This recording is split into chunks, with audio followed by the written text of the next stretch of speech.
sevinç gətirir. Öz məktəbimizi qutardığımız üçün.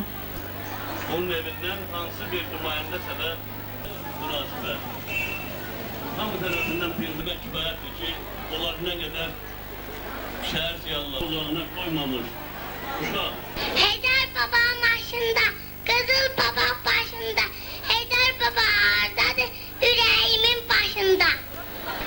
Cəmiyyət həyatının müdəalara haqqında valideyni Səidə Bəşirova verir. Aparıcı məktəblər sırasına çıxmışdır. Nəinki şəhərimizdə,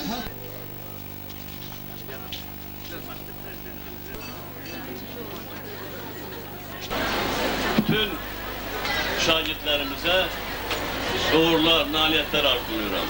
Çıxmışdı, yadda qalıb.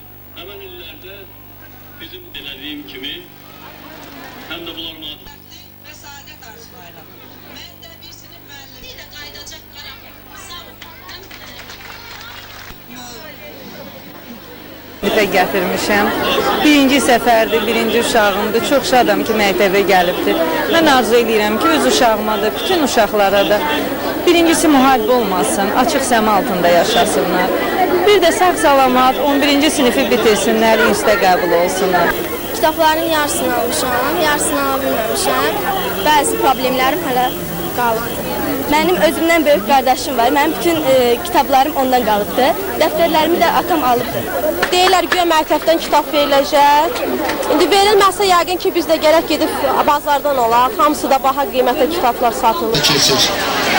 Məktəbimiz günü-günlər 3 dənə, 4 dənə uşaqları oxuyur. Hamısı bahadır.